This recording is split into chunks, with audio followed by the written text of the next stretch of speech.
Nous sommes au chantier du métro express Sokodan. Ici, tous les travaux préliminaires ont été complétés.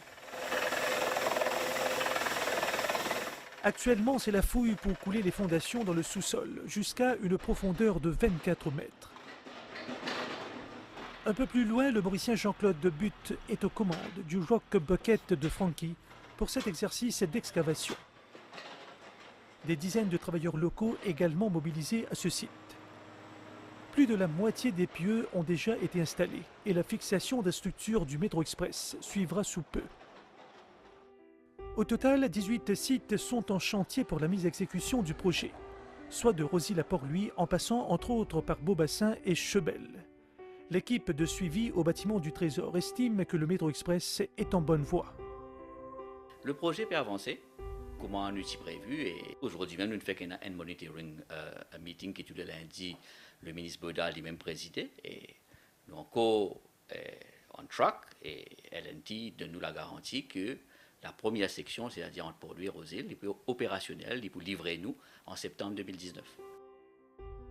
La Métro Express Limited rassure aussi les habitants de la Butte, et ce avant d'Hermèche, que toutes les dispositions ont été prises pour le bon déroulement des travaux. Je rassure la population et surtout les habitants au niveau de la Butte, qui ne ont aucun tracas pour prendre, et il y a un expert qui travaille là, tout ça là. Je dis que JICA, la compagnie japonaise qui travaille sur le glissement de terrain depuis 20 ans de cela, il finit de dire que la région est finie stabilisée. Il y a un document là. Certainement, il recommande qu'il y ait la construction, il y a une précaution pour prendre. Je dis que le constructeur LNT, il fait sur des travaux géotechniques et toute une précaution qu'il besoin prendre, il peut prendre pour qu'il justement assurer qu'il n'y ait aucun problème. Certainement là-bas, il peut besoin construire dans le canal, parce qu'il a besoin de mettre sur une pile, sur une colonne dans le canal. Par la suite, il peut faire l'autre drain, mais les travaux peuvent faire, mais il n'y a aucun glissement terrain qui est constaté dû aux travaux de Métro Express. Quand Hermèche, finalement, les travaux puis très bien, et fini barricade la zone côte pointant le train d'y passer. La fouille peut faire, le tuyau peut remplacer, CEB sur une colonne, il finit enlevé, et il finit passe tout le fil sous terre.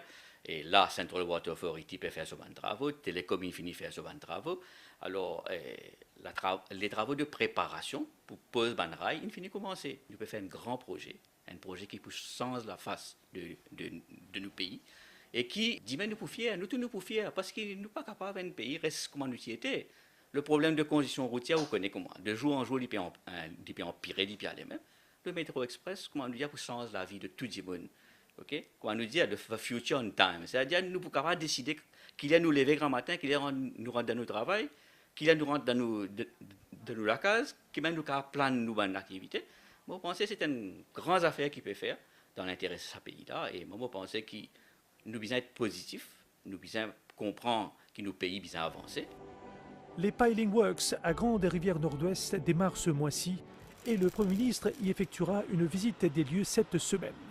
Le CEO de Larsen & Toubro est aussi attendu dans l'île pour voir l'avancement des travaux.